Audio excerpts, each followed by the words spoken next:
Qui est responsable de cette situation ? Aujourd'hui, quand on observe l'opinion publique, on se rend compte que les Français considèrent que Emmanuel Macron est en grande partie responsable de la situation parce qu'il est responsable de la politique qui a été menée depuis 7 ans et parce qu'il est responsable de la dissolution. Pour autant, est-ce que si l'économie se dégrade, est-ce que si nous arrivons dans une crise financière, les acteurs de ce blocage, et notamment Marine Le Pen, ne seront pas tenus pour responsables? C'est une inconnue. Et Marine Le Pen fait le pari qu'elle ne sera pas tenue pour responsable si jamais les taux d'intérêt augmentent, s'il y a des faillites d'entreprises et si la situation économique se dégrade. C'est un pari. Et seul l'avenir dira si c'est un pari gagnant. Est-ce que Michel Barnier sera tenu responsable du blocage actuel ?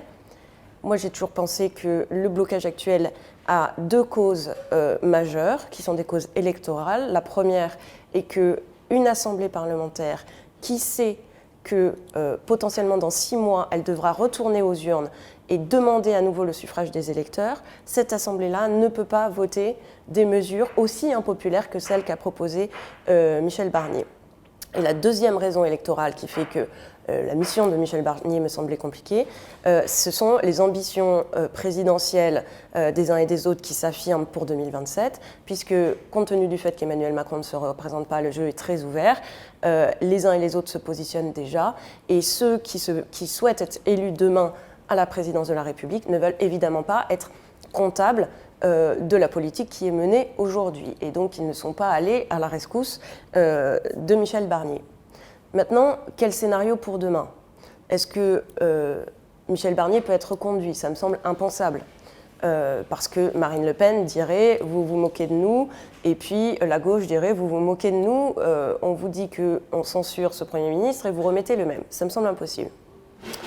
L'idéal pour Emmanuel Macron, il l'a exprimé à l'été dernier, c'était de faire une coalition qui aille en gros des socialistes ou des écologistes jusqu'aux républicains. Ce qui est la seule solution qui permette d'éviter d'être dans la main soit de la France insoumise, soit du Rassemblement national. Cette solution est impossible. Pourquoi ? Là encore pour une raison électorale. C'est-à-dire que les socialistes, les députés socialistes, pour leur réélection, ont besoin de l'alliance avec LFI.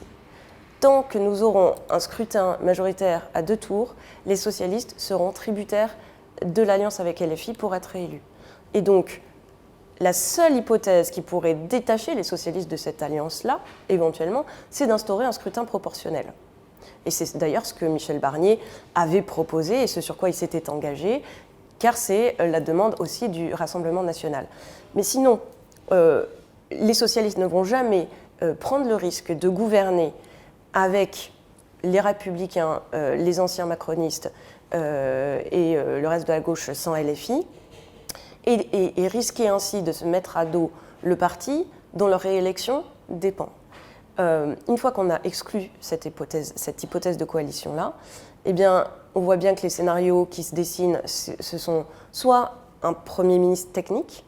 Moi, je ne crois absolument pas à cette hypothèse-là, parce que le Premier ministre technique, ça n'existe pas dès lors que tous les choix sont politiques.